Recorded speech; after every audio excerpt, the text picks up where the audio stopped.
Assalamualaikum warahmatullahi wabarakatuh. Waalaikumsalam.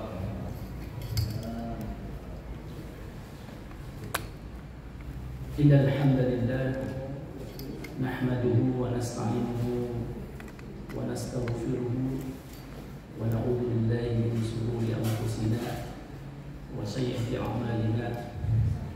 May yahdihillahu fala mudilla lahu wa man yudlil fala hadiya lahu. Asyhadu an la ilaha illallah wahdahu la syarika lahu wa asyhadu anna Muhammadan abduhu wa rasuluh. Asyhadu an la ilaha illallah wa asyhadu anna Muhammadan abduhu wa rasuluh. Allahumma salli ala Muhammad wa ala ali Muhammad kama sallaita ala Ibrahim wa ala ali Ibrahim wa barik ala Muhammad wa ala Muhammad kama barakta ala Ibrahim wa ala ali Ibrahim fil alamin innaka Hamidum Majid. Fa ya ibadallah, usikum nafsi wa iyyakum bi taqwallah faqad faza al-muttaqun. Qala Allah Ta'ala fi kitabil karim, bismillahirrahmanirrahim, ya ayyuhalladzina amanu taqullaha haqqa tuqatih wa la tamutunna illa wa antum muslimun. Ya ayyuhalladzina amanu taqullaha wa qulu qawlan sadida yuslih lakum a'malakum wa yaghfir lakum dhunubakum wa man yuti'illah wa rasulahu faqad faza fawzan 'azima. Jamaah maghrib yang dimuliakan oleh Allah Subhanahu wa taala, pada malam hari ini kita kembali berkumpul di tempat ini, bersama-sama kita laksanakan sholat maghrib secara berjamaah. Mudah-mudahan itu tetap istiqomah di jalan Allah Subhanahu wa taala. Hujan berkah ini dari tadi itu jam 2, jam 3 sampai sekarang ini masih tetap hujan meskipun gerimis, tapi tadi sempat deras. Mudah-mudahan ini adalah berkah buat kita semua, dan masih ada orang di luar sana yang hujan seperti ini tidak bisa menyempatkan datang ke masjid ini, menempatkan waktunya untuk berjamaah di masjid. Kemudian syukur kita kepada Allah Subhanahu wa taala sehingga pada hari ini kita masih diberi kesehatan, kekuatan untuk dapat berkumpul di tempat ini dalam rangka kita bersama-sama melaksanakan salah satu rutinitas dari masjid kita ini, Masjid Al-Muhsin, yang setiap malamnya dari hari Senin sampai dengan hari Ahad itu full dengan kajian-kajian agama, dan itu adalah salah satu untuk menambah akidah kita. Kemudian kita kirimkan salawat dan taslim kepada junjungan kita Nabi besar Muhammad sallallahu alaihi wasallam yang diutus oleh Allah sebagai uswatun hasanatan dan rahmatan lil alamin. Dan salam ini semoga senantiasa tercurah kepada junjungan kita Nabi Agung Nabi Muhammad sallallahu alaihi wasallam yang telah membawa dan mengajarkan ajaran Islam sehingga kita dapat menjalani kehidupan dunia ini penuh dengan rahmat bagi setiap alam. Kemudian ayat tadi yang saya sampaikan di awal, Kemudian saya juga mewasiatkan kepada kita semua secara diri pribadi saya dan kepada jamaah sekalian untuk senantiasa bertakwa dengan sebenar-benarnya takwa. Karena sebaik bekal kita menuju Allah Subhanahu wa taala itu, Allah Subhanahu itu adalah bekal ketakwaan. Jamaah maghrib yang dimuliakan oleh Allah Subhanahu wa taala, tadi disampaikan bahwa topik atau judul ceramah saya pada malam ini yaitu kehidupan itu cerminan dari kematian. Sama misalnya kalau kita lagi sering bercermin ke kaca pembesar, melihat wajah kita di sini, apakah wajah kita selalu kembali muda? Tentu tidak. Coba lihat, kita bercermin, umur-umur kita mulai dari remaja, kemudian dewasa, kemudian sampai tua nanti di umur-umur 54 itu rambut sudah ubah. Itu tercermin di situ apa yang kita akan bawa nanti. Jadi sudah menjadi harapan setiap manusia itu untuk wafat dalam kondisi yang baik atau husnul khotimah. Ini kalau husnul khotimah kita jelaskan nanti panjang. Namun harapan tersebut itu tentu tidak akan terwujud manakala dalam menjalani kehidupan itu, kehidupan di dunia itu jauh dari Allah Subhanahu wa taala. Karena kebiasaan kita dalam menjalani kehidupan itu merupakan cerminan dari kematian kita, Bapak Ibu sekalian. Itu cermin. Apa yang kita lakukan setiap hari itu cerminan untuk menuju akhirat nanti. Dan ini Allah akan sudah janjikan bahwa kita akan semua akan pergi, meninggalkan dunia pada ini dan menuju ke alam lain. Nah, untuk itulah itu Allah Subhanahu wa taala memerintahkan kita untuk terus bertakwa dengan sebenar-benarnya takwa tadi yang saya jelaskan di awal pembacaan ayat tadi. Dengan sebenar-benarnya takwa itu kecuali dalam kondisi muslim.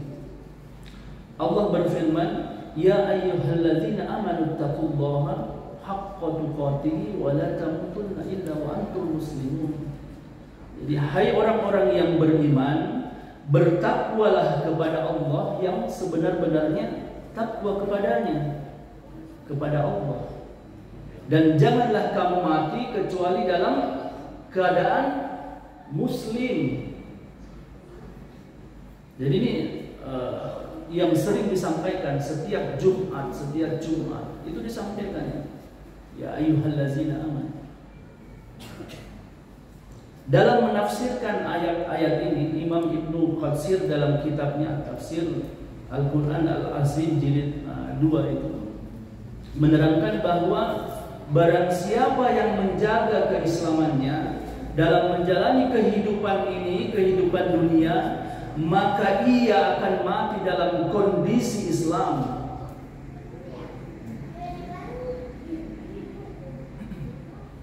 Imam Ibnu Katsir kemudian menyebutkan kaidah pentingnya yang harus kita yakini bersama. Barang siapa yang hidup di atas sesuai kebiasaannya, maka ia akan mati di atasnya. Barang siapa mati di atas sesuatu, maka ia akan dibangkitkan di atasnya. Jamaah maghrib yang dimuliakan oleh Allah Subhanahu wa taala, kaidah ini penting. Ini menunjukkan kepada kita bahwa kebiasaan di dalam menjalani kehidupan dunia ini merupakan cerminan. Apa yang kita lakukan di dunia ini adalah cerminan akan kematian kita.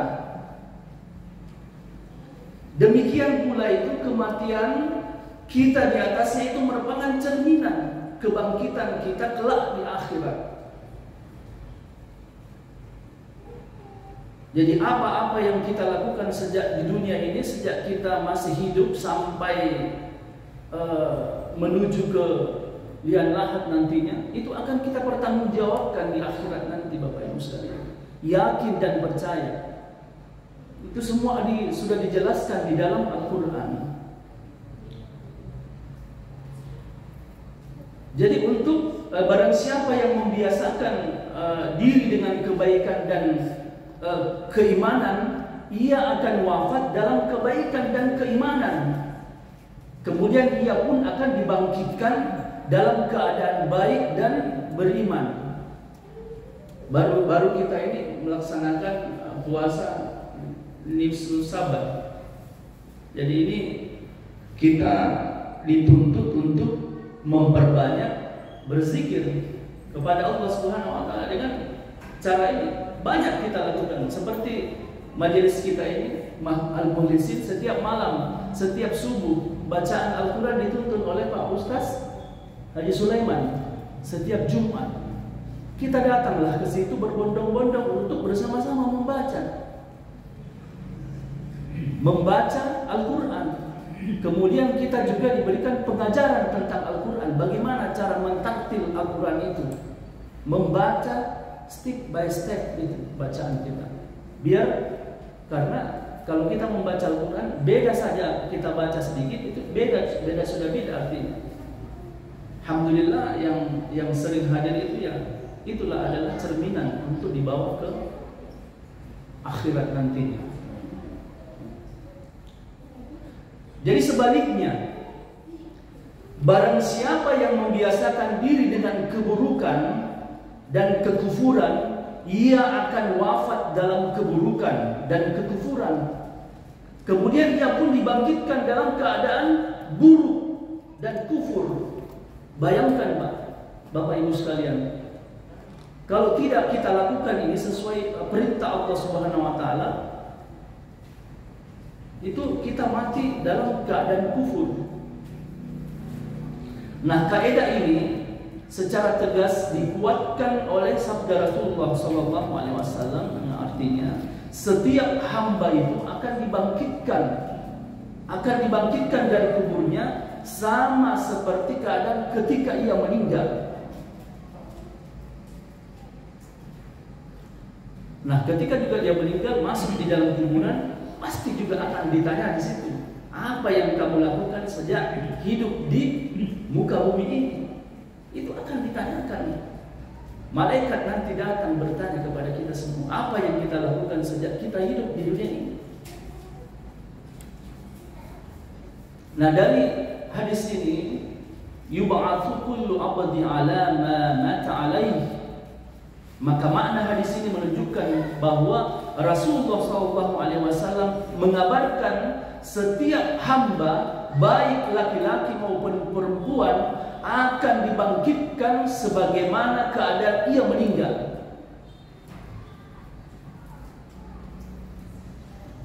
Untuk itu marilah kita senantiasa membiasakan kebiasaan-kebiasaan yang baik selama menjalankan kehidupan dunia ini, sehingga Allah akan mudahkan untuk menggapai yang namanya husnul khatimah.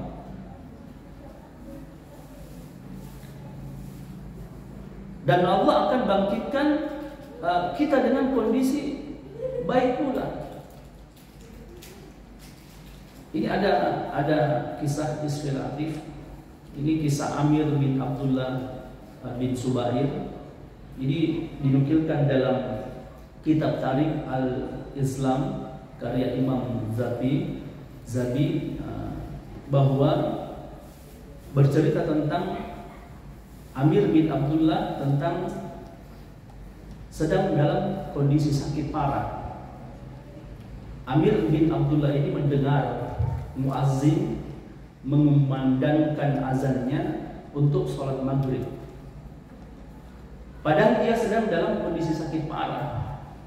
Maka ia pun berkata, peganglah tanganku ke masjid. Mereka berkata, engkau dalam sakit. Ia kemudian berkata, aku mendengar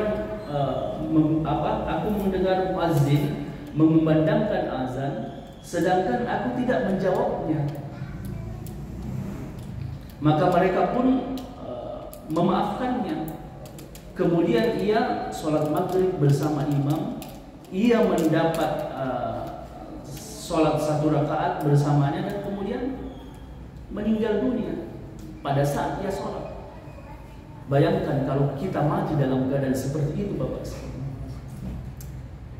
Orang saja azan yang dikumandangkan, begitu kita dengar langsung datang ke masjid. Pak Ustaz ya, Pak Sulaiman ini, beliau ini adalah orang yang istiqomah, saya salut.